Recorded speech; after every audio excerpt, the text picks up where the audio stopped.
Hello everyone, আসসালামু আলাইকুম। সবাইকে জুম্বা মোবারক। চলে আসলাম আবার একটি লাইফস্টাইল ডেইলি ব্লগ নিয়ে। আর সকাল থেকে ভিডিওটা শুরু করে দিলাম। সবাইকে শুভ সকাল। এখানে যে আমি চিয়া সিড, তারপরে তুকমার দানা, এটা কালোটা, আর হলো ইসবগুলের ভুসি, যেভাবে আমি প্রতিদিন রাতে ভিজিয়ে সকালবেলা পানিটা খাই, সেখান থেকে ভিডিওটা শুরু করে দিলাম। আর রাতের বেলায় যে আমি ভিজিয়ে রেখেছি সব কিছু এক চামচ করে, চিয়া সিড, তুকমার দানা, ইসবগুলের ভুসি, আর সকালে উঠে বাসি পেটে আমি এটা খেয়ে নিতেছি। আর সঙ্গে আছে একটু 1 মুঠ বাদাম, চীনা বাদাম, যে কোনো বাদাম খেলেই হয়। 1 মুঠ বাদাম আমি এভাবে সবসময় খেয়ে নিই, হাড়ের জন্য খুবই ভালো, বাদামটা খুবই উপকারী।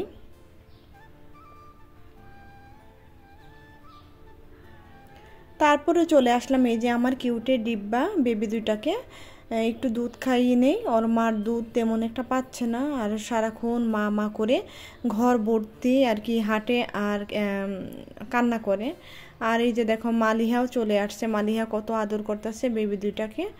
তারপর ওদের একটু খাইয়ে চলে যাব আমি রান্নাঘরে। তার আগে তোমাদের একটু দেখাবো যে আজকে সকালে, শুক্রবার সকাল 4:30 থেকে এত বৃষ্টি হয়েছে। 1 ঘন্টার বৃষ্টিতে আমাদের উঠান পুরা বন্যা হয়ে গেছে। সেইটাই তোমাদের সঙ্গে একটু শেয়ার করব। আর রাতে তো সাথে সাথে আমার ঘুমটা ভেঙে গেছে, ঝড়ের মতো হয়েছিল আমাদের এখানে আর কি, এলোমেলো বাতাস আর প্রচুর বৃষ্টি।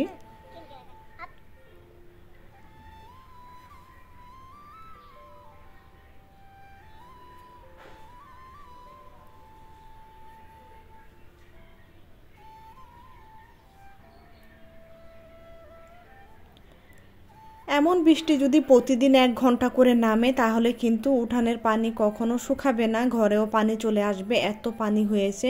আরও পানি তো কমে গেছে। আর এখন তো আমি ভিডিওটা করতেছি প্রায় 9টার দিকে, আর ভোরের দিকে আরও পানি ছিল, আমার সিঁড়ি পর্যন্ত পানি ছিল। আর আজকেও মাশাল্লাহ প্রচণ্ড রোদ উঠেছে, কালকের মতো আজকেও আমি টুসুক টুসুক তারপরে সুপা টুপা বের করে একটু রোদ দিয়ে দিছি। আর এদিকে দেখো কবুতরগুলো রোদ পেয়ে সুন্দর একদম তাদের শরীরটা ঝরঝরা করে শুকিয়ে নিতেছে। আশা করব তোমাদের কাছে ভিডিওটা ভাল লাগবে। প্লিজ ভাল লাগলে একটা লাইক দিয়ে দিও। তোমাদের একটা লাইক কিন্তু আমার শেয়ারের কাজ করবে, কারণ আমার চ্যানেলটা খুবই ছোট, তাই আমার চ্যানেলটা কিন্তু কেউ শেয়ার করে না। তাই তোমাদের একটা লাইকে আমার অনেকটা উপকার হবে, শেয়ারের কাজটা হয়ে যাবে। আর এখানে দেখো আমি কিছু মাসকালাইয়ের এই যে গ্যাস তৈরি করে নিয়েছি, একটা মালয়েশিয়ান স্টাইলে সালাদ তৈরি করব। আর মালয়েশিয়ান ছাড়া দেই বাংলাদেশি স্টাইল আর কি তৈরি করব, সেটা তোমাদের সঙ্গে শেয়ার করব। আর এই যে আমি কিভাবে গ্যাসগুলো তৈরি করি সেটা আবার একটু দেখিয়ে দিলাম। এই যে কিছুটা হলো কাপড়ে পোলটা করে আমি রেখে দিছি, আর এখান থেকে কিছু নিয়ে নিলাম। এটা প্রতিদিন একটু করে খাবো, খুবই হেলদি, খুবই স্বাস্থ্যকর। বাকিটা আমি পরে তোমাদের সঙ্গে শেয়ার করব। আর এই যে সালাদ বানাবো আজকে হলো কবুতরের মাংস, 2 ছেলেকে ভেজে দিব, আর কচু দিয়ে চিংড়ি মাছ ভুনা করব, আর এই যে নদীর শাঁসরা মাছ রান্না করব। এই হলো আজকে দুপুরের মেনু। কচুটা কিন্তু আমি একটু ভাপ দিয়ে পানিটা ফেলে দিছি, তারপরে এই যে একটু ঠান্ডা করে আমি হলুদ মরিচ আর লবণ মেখে নিতেছি, ভেজে ভুনা করব তাই চিংড়ি দিয়ে।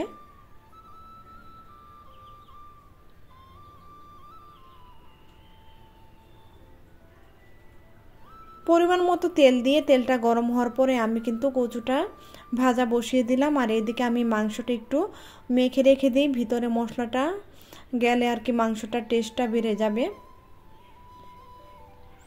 ডান হাত দা লেবু চিপড়াতে গিয়ে মনে পড়ে গেল যে আমার তো ডান হাতের একটু নখে একটু কাটা আছে, সেখানে তো চিপড়ে দিতে গেলে দেখা যাবে আমার নখের ভিতরে ঢুকে যাবে। তাই আবার আমি বাঁ হাত দিয়ে লেবুটা চিপড়ে নিলাম, কেউ কিছু মনে করবেন না প্লিজ। আমার ভিডিওতে যদি কোনো অংশ, কোনো কথা বা কোনো কিছু ভুল হয়ে থাকে তাহলে সবাই ক্ষমা দৃষ্টিকে দেখবেন। আর ভুল ত্রুটি মানুষেরই হয়, ভুল হওয়া হলে প্লিজ ক্ষমা করে দিবেন। আর এই যে সব কিছু দিয়ে মাংসটা কিন্তু মেখে রেখে দিলাম।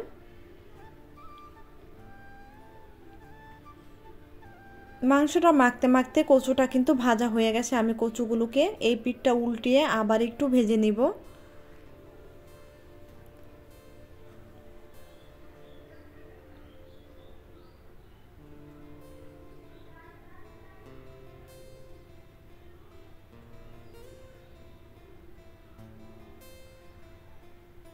কচুগুলো ভাজা হয়ে গেছে, আমি তুলে নিলাম। এই পিঠ ও পিঠ দুনো পিঠে ভেজে নিচ্ছি, এখন তুলে নিচ্ছি।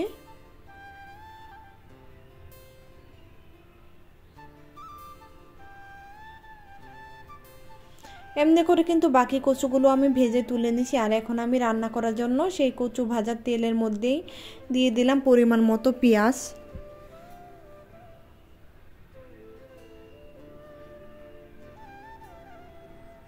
পেঁয়াজটা একটু ব্রাউন কালার করে ভেজে নিচ্ছি। একটু কড়া ভাজা হয়ে গেছে, সমস্যা নাই, একটু পাশে একটু কাজ করতেছিলাম তাই।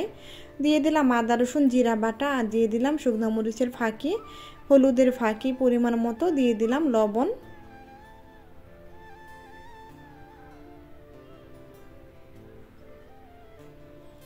মশলাটা বেশ ভালো মতো কিন্তু কষিয়ে নিলাম। আর এই যে মশলা যখন কষানো হয় তখন কিন্তু চতুর্থ সাইডটা একদম ময়লা আর কি তেলের ছিটা দিয়ে ভরে যায়। সঙ্গে সঙ্গে কিন্তু একটু মুছে নিলে পরে আর বেশি ময়লাও দেখা যায় না, আর মুছতেও সমস্যা হয় না। পরে একটা ডলা দিলে কিন্তু সুন্দর চুলাটা চকচক হয়ে যায়। তারপর দিয়ে দিলাম গুঁড়া চিংড়ি। গুঁড়া চিংড়ি দিয়ে এই যে কচুটা দিয়ে দিলাম, ভাজা কচুটা। গুঁড়া চিংড়িটাকে বেশ কিছুক্ষণ একটু কষিয়ে নিয়েছি, তারপরে কচুটা দিয়ে এখন আরেকটু কষিয়ে নিব।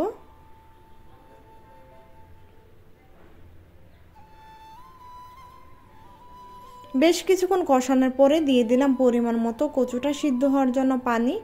এইভাবে কচু রান্না করলে এক প্লেট ভাত নিমিষে শেষ হয়ে যাবে, আর কিছুই লাগবে না। চিংড়ি কচু এটা অসাধারণ হয় খেতে, যারা খেয়েছেন তারা তো জানেন, যারা এখন পর্যন্ত এভাবে খান নাই প্লিজ খেয়ে দেখবেন।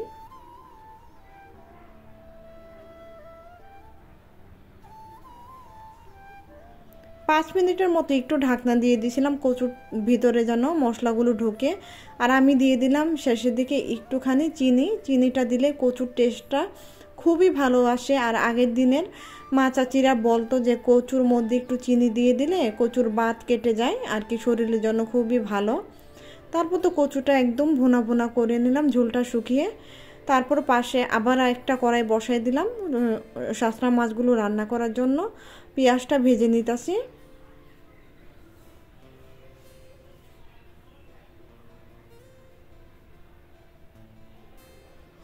পেঁয়াজ ভাজা হয়ে গেল, দিয়ে দিলাম একটু পানি, পেঁয়াজটা যেন না পুড়ে যায়।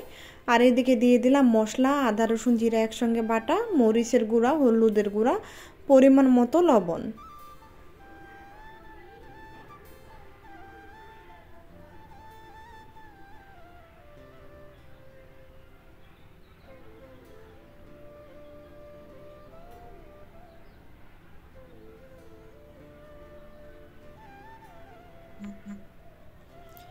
ওই চুলায় মশলাগুলো কষানো হচ্ছে, পাশের চুলা আমি কড়াইতে তেল দিয়ে দিছি। এই যে কবুতরের মাংসগুলো ভেজে নিয়ে আস্তে আস্তে করে লো হিটে।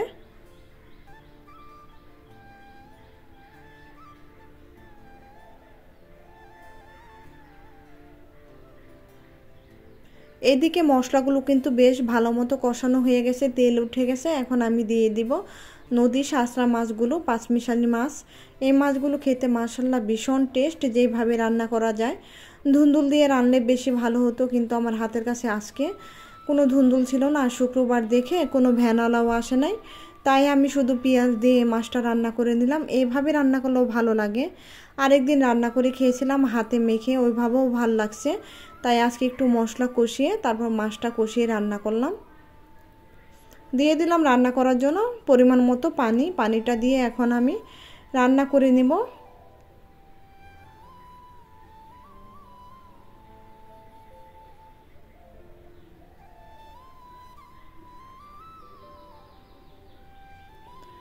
এদিকে মাংসগুলো উল্টে পাল্টে ভালো মতো ভেজে নিলাম। ভেজে তারপর এখন আমি একটা প্লেটে তুলে নিব। যেটা না হয়েছে এটা আরেকটু উল্টিয়ে দিলাম।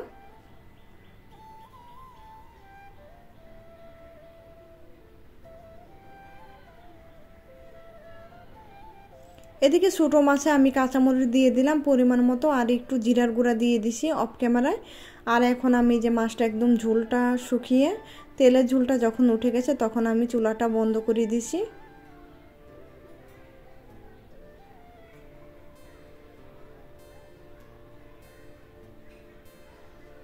তৈরি হয়ে গেল আমার শাঁসরা মাছ রান্না। আর এই যে দেখো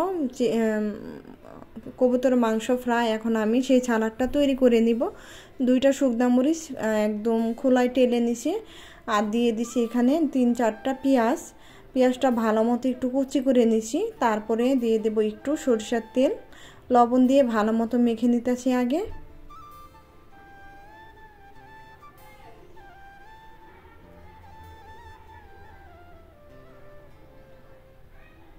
তারপর দিয়ে দিলাম এই যে মাসকালাইয়ের গাছগুলো। এগুলো কিন্তু আমি 3 দিনে এতটুক বড় করেছি। আমি এগুলো আরও আগেও খেয়েছি, কিন্তু আমার ক্যামেরায় ভিডিওতে দেখানো হয় নাই, তাই আজকে আপনাদের সঙ্গে একটু শেয়ার করলাম। দিয়ে দিলাম একটু লবণ। এই সালাডটা খুবই হেলদি শরীরের জন্য। এই সালাডটা যদি টমেটো, শসা, ক্ষীরার সঙ্গেও খাওয়া যায়, এভাবেও খায় চায়নারা কিংবা মালয়েশিয়ানরা, সব কিছুর মধ্যে দিয়ে খায়, মাংস, মাছ সব কিছুর মধ্যেই। ভাবতেছেন আমি কিভাবে জানলাম মালয়েশিয়ানরা কিভাবে খায়? আমার হাজব্যান্ড কিন্তু মালয়েশিয়া অনেক বছর থেকে আসছিল, 6-7 বছর। সে সবই জানে, সে সবই বলে। আমি যখন এটা খাচ্ছিলাম তখন আমার হাজব্যান্ড বলছে এগুলো খুবই হেলদি, খুবই পুষ্টিকর, বাহিরের সবাই খায়। আর চায়না কোরিয়ানরা অনেক পছন্দ করে এটা, শুধুই খেয়ে নেয়। আর অ্যান্টি অক্সিজেনে ভরা এই মাসকালের এই গ্যাসটা, এটা খুবই ভালো আমাদের শরীরের জন্য। কিন্তু আমাদের দেশে দেখা যায় বাঙালিরা বেশি একটা খায় না। বাঙালিরা তো খুব স্বাদ খুঁজে, মুখের যেটাই স্বাদ লাগে আর কি, ভালো লাগে সেটাই আর কি খুঁজে খুঁজে খায়। কিন্তু এটাও কিন্তু এইভাবে ভর্তা বানিয়ে গরম গরম ভাতের সঙ্গে খেতে ভীষণই ভালো লাগে। আর আমি এই গ্যাসটা কিভাবে তৈরি করছি যদি আপনারা কেউ দেখতে চান, তাহলে আমি সেটার একটা ভিডিও বানাবো। আমি মাঝে মাঝে এভাবে তৈরি করে খাই।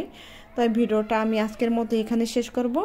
যারা অসুস্থ আছেন তাদের জন্য দোয়া, যারা ছোটো বাচ্চা আছে তাদেরকে সাবধানে রাখবেন। এখন চতুর্দিকে বন্যার পানি, একটু খেয়াল করে রাখবেন। আর সবার জন্য অনেক অনেক দোয়া ও ভালোবাসা। আজকের মতো এখানে শেষ করবো। আল্লাহ হাফেজ, আসসালামু আলাইকুম।